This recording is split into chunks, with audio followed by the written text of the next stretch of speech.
Leaves town. I didn't want any local gossip.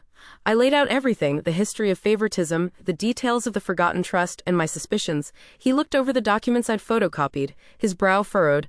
This looks like a clear breach of fiduciary duty and potentially fraud, he stated gravely. He helped me compile a dossier, official trust documents, estimated growth charts, and even old bank statements I'd managed to unearth from my grandma's dusty attic, showing large withdrawals from the trust account, suspiciously timed with Bethany's business ventures and luxury purchases. What my parents and sister didn't know was that I wasn't just coming to a will reading.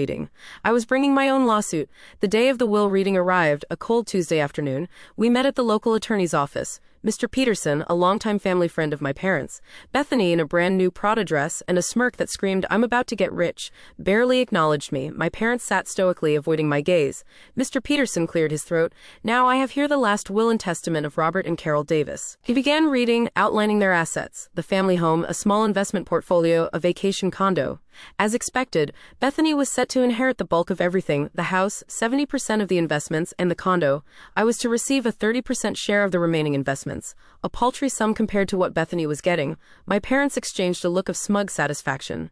Bethany practically vibrated with suppressed glee. "Wait," I said, my voice calm, though my heart was pounding a rhythm against my ribs. Everyone turned to me, surprised. My mother snapped, "Emilia, this is hardly the time for your dramatics." I ignored her.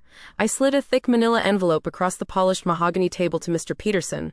"Before we proceed, Mr. Peterson, I believe there's an oversight. I have here the original documents for the Davis Grandchildren's Future Trust, established by my maternal grandfather, George Davis, in 1998.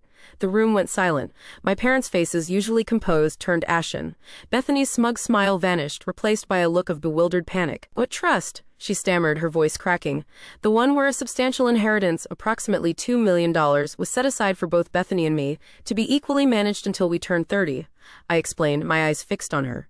"And the one from which it appears over 85% of the funds have been systematically withdrawn over the last 15 years, almost exclusively to fund my sister's failed businesses and lifestyle." I then produced copies of the BA.